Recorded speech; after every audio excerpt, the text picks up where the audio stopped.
ಸಬಲೀಕರಣ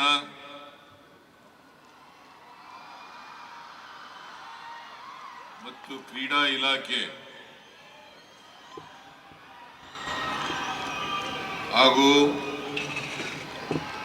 ಕರ್ನಾಟಕ ಒಲಿಂಪಿಕ್ ಸಂಸ್ಥೆ ಇವುಗಳ ಸಂಯುಕ್ತ ಆಶ್ರಯದಲ್ಲಿ ಕರ್ನಾಟಕ ಕ್ರೀಡಾಕೂಟ 2025 ಈ ಕಾರ್ಯಕ್ರಮದಲ್ಲಿ ಮುಖ್ಯ ಅತಿಥಿಗಳಾಗಿ ಭಾಗವಹಿಸಿರ್ತಕ್ಕಂಥ ವಿಧಾನಸಭಾ ಅಧ್ಯಕ್ಷರು ಆದಂಥ ಮಾನ್ಯ ಯುಟಿ ಖಾದರ್ ಅವರೇ,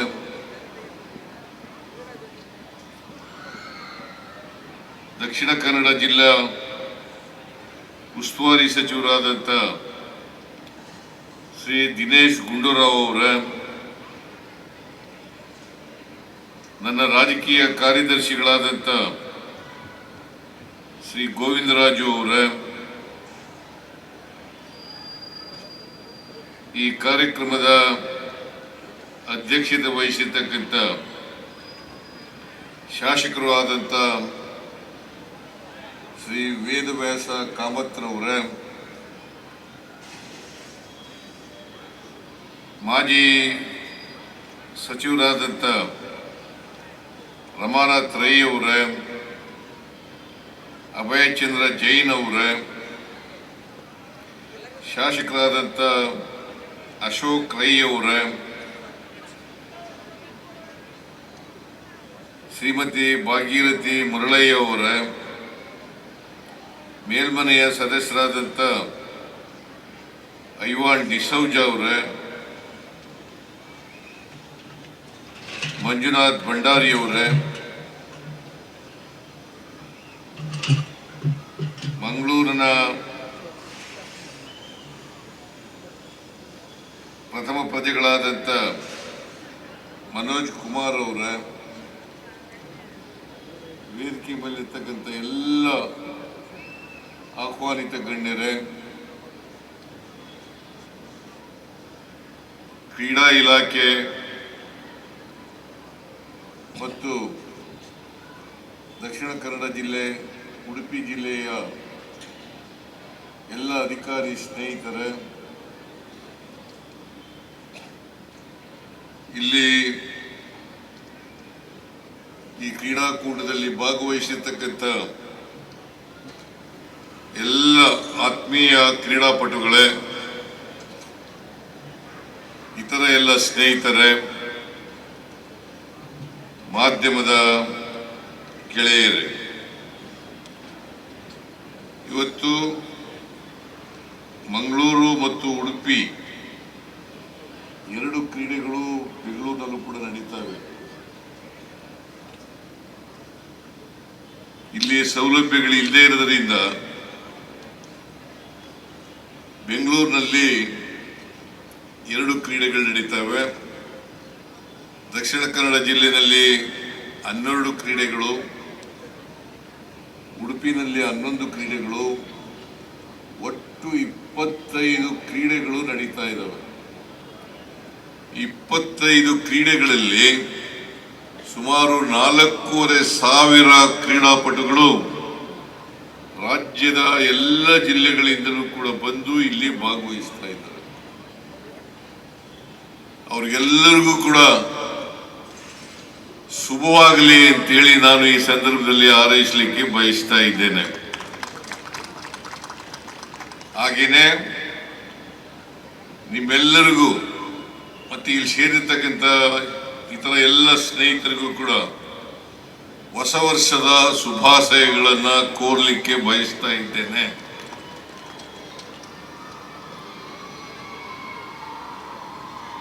ಮಂಗಳೂರು ಮತ್ತು ಉಡುಪಿ ಎರಡು ಜಿಲ್ಲೆಗಳಲ್ಲಿ, ದಕ್ಷಿಣ ಕನ್ನಡ ಮತ್ತು ಉಡುಪಿ ಜಿಲ್ಲೆಗಳಲ್ಲಿ, ಎರಡು ಜಿಲ್ಲೆಗಳಲ್ಲೂ ಕೂಡ ಈ ರಾಜ್ಯ ಮಟ್ಟದ ಕ್ರೀಡಾಕೂಟ ನಡೀತಾ ಇದೆ.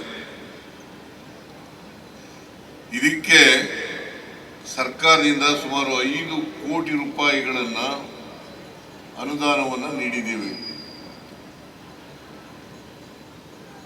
ಗೋವಿಂದರಾಜು ಅವರು 5 ಕೋಟಿ ಸಾಕು ಅಂತ ಹೇಳಿದ್ರು, ಅದರಿಂದ 5 ಕೋಟಿ ರೂಪಾಯಿಗಳನ್ನು ಕೊಟ್ಟಿದ್ದೇನೆ.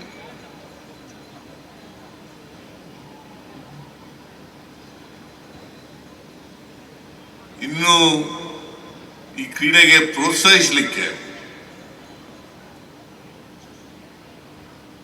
ಎಲ್ಲ ರೀತಿಯ ಸಹಕಾರವನ್ನ ಸರ್ಕಾರ ಕೊಡುತ್ತದೆ ಅಂತಕ್ಕಂಥ ಮಾತುಗಳನ್ನ ಹೇಳಲಿಕ್ಕೆ ಬಯಸ್ತಾ ಇದ್ದೇನೆ.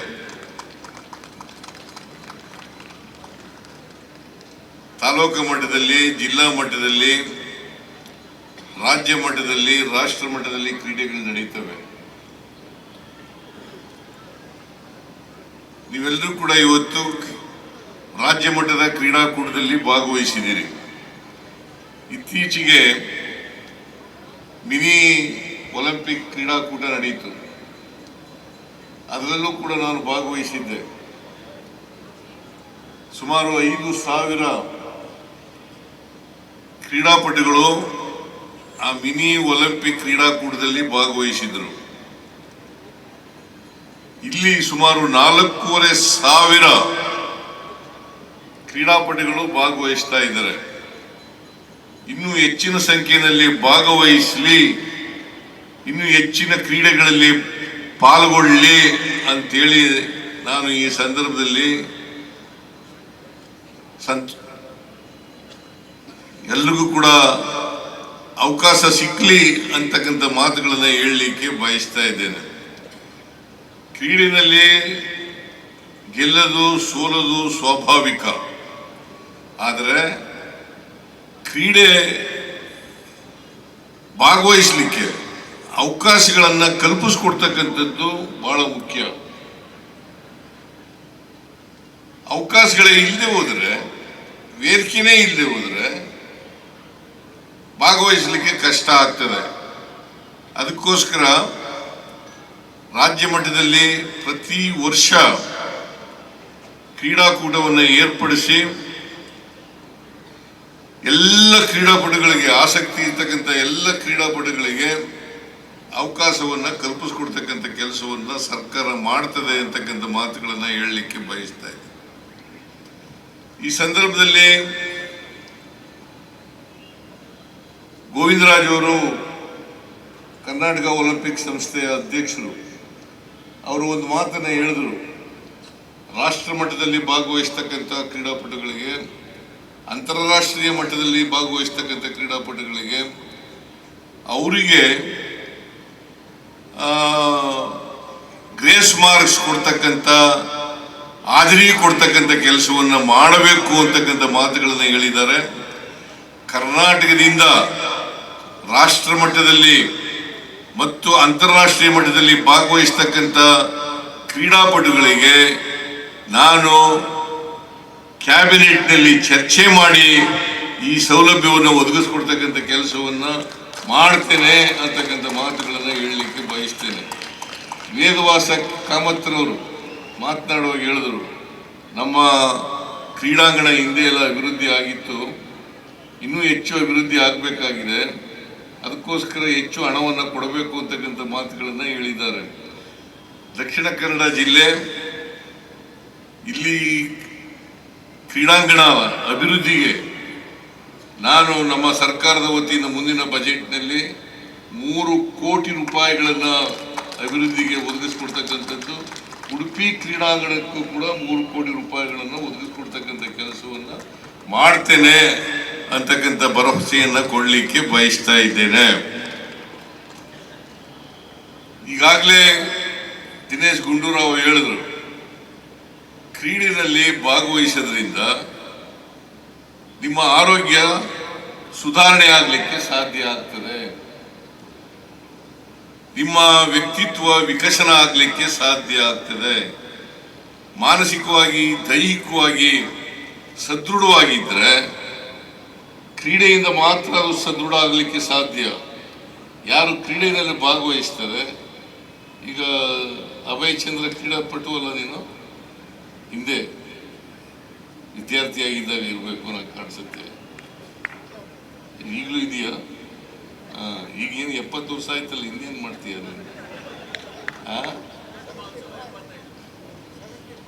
75. ಅದಕ್ಕೆ ಗಟ್ಟಿಯಾಗಿರೋದು, ಕ್ರೀಡೆಯಲ್ಲಿ ಭಾಗವಹಿಸಿದ್ರಿಂದ ಗಟ್ಟಿಯಾಗಿರೋದು, ಆರೋಗ್ಯವಾಗಿರ್ತಕ್ಕಂಥದ್ದು.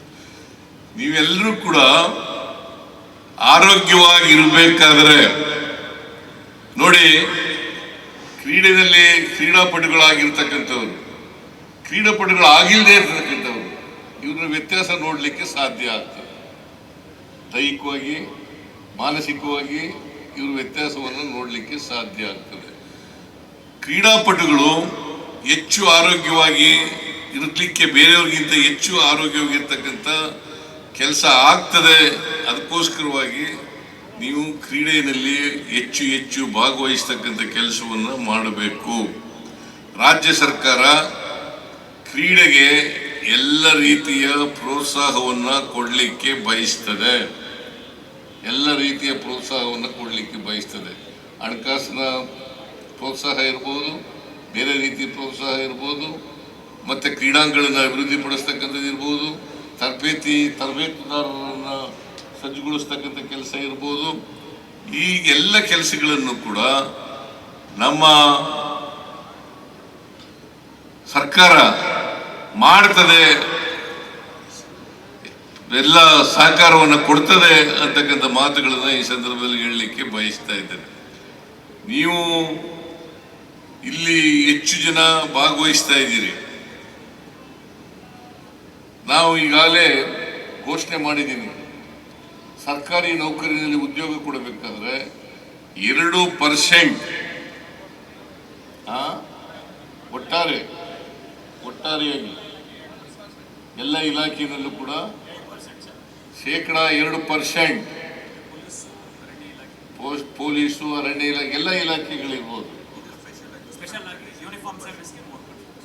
ಆಮೇಲೆ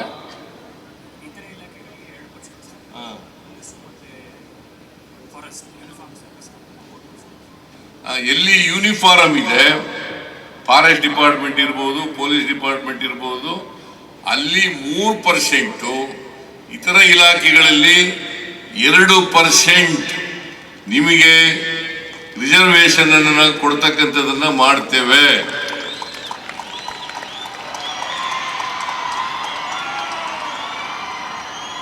ಜೊತೆಗೆ ಒಲಿಂಪಿಕ್ನಲ್ಲಿ ಭಾಗವಹಿಸಿ ಪದಕ ಪಡೆದವರಿಗೆ, ಯಾವುದೇ ಪದಕ ಪಡೆದವರಿಗೆ 6 ಕೋಟಿ ರೂಪಾಯಿಗಳನ್ನು ಕೊಡ್ತಕ್ಕಂಥದ್ದನ್ನು ಮಾಡ್ತೀವಿ ಒಲಿಂಪಿಕ್ಸ್ನಲ್ಲಿ. ಆಮೇಲೆ ಏಷ್ಯನ್ ಗೇಮ್ಸ್ನಲ್ಲಿ ಭಾಗವಹಿಸಿ ಪದಕ ಪಡೆದರೆ ಅವರಿಗೆ 5 ಕೋಟಿ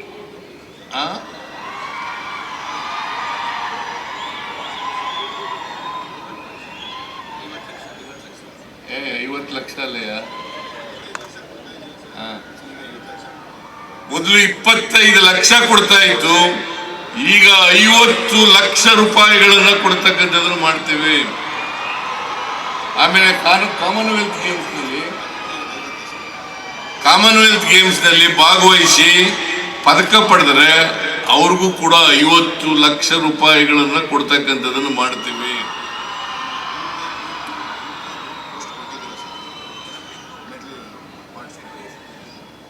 ಸೊ ಅದರಿಂದ ನೀವು ಇಲ್ಲಿ ಯಾಕೆ ಮಾಡ್ತಾ ಇದೀವಿ ಬೇರೆ ಬೇರೆ ಜಿಲ್ಲೆಗಳಲ್ಲಿ ಅಂತಂದ್ರೆ, ಆ ಜಿಲ್ಲೆನಲ್ಲಿರ್ತಕ್ಕಂಥವ್ರಿಗೆ ಪ್ರೇರಣೆ ಆಗಲಿ ಅನ್ನೋ ಕಾರಣಕ್ಕೋಸ್ಕರ ಮಾಡ್ತಾ ಇದ್ದೀವಿ. ಬೇರೆಯವರಿಗೆ ಪ್ರೇರಣೆ ಆಗಬೇಕು, ವಿದ್ಯಾರ್ಥಿಗಳಿಗೆ ಪ್ರೇರಣೆ ಆಗಬೇಕು, ಬೇರೆ ಕ್ರೀಡಾಪಟುಗಳಿಗೆ ಪ್ರೇರಣೆ ಆಗಬೇಕು. ಅದಕ್ಕೋಸ್ಕರವಾಗಿ ಬೇರೆ ಬೇರೆ ಜಿಲ್ಲೆಗಳಲ್ಲಿ ಮಾಡ್ತಕ್ಕಂಥದ್ದನ್ನು ಮಾಡ್ತಾ ಇದ್ದೀವಿ. ಇದಕ್ಕೆ ನಮ್ಮ ಕ್ರೀಡೆಗೆ, ಯುವ ಸಬಲೀಕರಣಕ್ಕೆ ಸರ್ಕಾರ, ನಾನು ಹೇಳಿದ್ದೀನಿ ಗೋವಿಂದರಾಜಿಗೆ, ನೀವು ಎಷ್ಟು ಹಣ ಕೇಳಿದ್ರು ಕೂಡ ಕೊಡ್ತೇನೆ, ಆದರೆ ರಿಸಲ್ಟ್ ಬರಬೇಕು ಅಂತಕ್ಕಂಥ ಮಾತುಗಳನ್ನು ಹೇಳಿದ್ದೀನಿ. ಹಣ ಕೊಡ್ತಕ್ಕಂಥದ್ದನ್ನು ಮಾಡ್ತೀವಿ, ಆದರೆ ರಿಸಲ್ಟ್ ಬರಬೇಕಲ್ಲ. ಆ ರಿಸಲ್ಟನ್ನು ಕೊಡ್ತಕ್ಕಂಥ ಜವಾಬ್ದಾರಿ ಇರ್ತಕ್ಕಂಥದ್ದು ಕ್ರೀಡಾಪಟುಗಳಿಗೆ. ಅದನ್ನ ಮಾಡಿ ಅಂತೇಳಿ ಈ ಸಂದರ್ಭದಲ್ಲಿ ಹೇಳಿ, ಈಗಾಗಲೇ ಉದ್ಘಾಟನೆ ಆಗಿದೆ, ಅಧಿಕೃತವಾಗಿ ಉದ್ಘಾಟನೆ ಆಗಿದೆ ಕ್ರೀಡಾಕೂಟ. ನಾನು ಅತ್ಯಂತ ಸಂತೋಷದಿಂದ ಈ ಕ್ರೀಡಾಕೂಟ 2025 ಉದ್ಘಾಟನೆ ಮಾಡಿದ್ದೇನೆ ಅಂತೇಳಿ ಘೋಷಣೆ ಮಾಡಿ 7 ದಿನ ನಡೀತದಲ್ಲ, 7 ದಿನ, ಆ 7 ದಿನಗಳಲ್ಲಿ 25 ಕ್ರೀಡೆಗಳು ನಡೀತವೆ. ಎಲ್ಲ ಕ್ರೀಡೆಗಳಲ್ಲೂ ಕೂಡ ನೀವು ಭಾಗವಹಿಸಬೇಕು, ಪದಕ ಪಡ್ಕೋಬೇಕು. ಯಾಕಂದ್ರೆ ಪದಕ ಪಡ್ಕೊಳ್ತಕ್ಕಂಥದ್ದು ಅಷ್ಟು ಸುಲಭದ ಕೆಲಸ ಅಲ್ಲ. ಏಕಾಗ್ರತೆ, ತರಬೇತಿ ಮತ್ತೆ ಶ್ರಮ ಇದು ಇದ್ದಾಗ ಮಾತ್ರ, ಗುರಿ ಇದ್ದಾಗ ಮಾತ್ರ ಪದಕ ಪಡ್ಕೊಳ್ಳಲಿಕ್ಕೆ ಸಾಧ್ಯ ಆಗ್ತದೆ. ಅದರಿಂದ ಇಲ್ಲಿ ಭಾಗವಹಿಸ್ತಾ ಇರ್ತಕ್ಕಂಥ ಎಲ್ಲ ಕ್ರೀಡಾಪಟುಗಳಿಗೆ ಶುಭವನ್ನ ಕೋರಿ ಎಲ್ಲರೂ ಪದಕ ಪಡ್ಕೊಳ್ಳಲಿಕ್ಕೆ ಪ್ರಯತ್ನವನ್ನ ಮಾಡಬೇಕು. 1ನೇ ಸ್ಥಾನ, 2ನೇ ಸ್ಥಾನ, 3ನೇ ಸ್ಥಾನ ಪಡ್ಕೊಳ್ಳಲಿಕ್ಕೆ ಪ್ರಯತ್ನವನ್ನು ಮಾಡಬೇಕು ಅಂತ ಹೇಳ್ತಾ ಈ ಕ್ರೀಡಾಕೂಟವನ್ನು ಅತ್ಯಂತ ಸಂತೋಷದಿಂದ ಉದ್ಘಾಟನೆ ಮಾಡಿದ್ದೇನೆ ಅಂತ ಹೇಳಿ, ಈ ಕ್ರೀಡಾಕೂಟ ಯಶಸ್ವಿಯಾಗಲಿ ಅಂತೇಳಿ ಹಾರೈಸಿ ನನ್ನ ಮಾತುಗಳನ್ನು ಮುಗಿಸ್ತೇನೆ. ಜೈ ಹಿಂದ್, ಜೈ ಕರ್ನಾಟಕ. ಹೆಚ್ಚಿನ ವಿಡಿಯೋಗಳಿಗೆ ಪ್ರತಿಧ್ವನಿ ಯೂಟ್ಯೂಬ್ ಚಾನೆಲ್ ಸಬ್ಸ್ಕ್ರೈಬ್ ಮಾಡಿ, ಬೆಲ್ ಐಕಾನ್ ಕ್ಲಿಕ್ ಮಾಡಿ.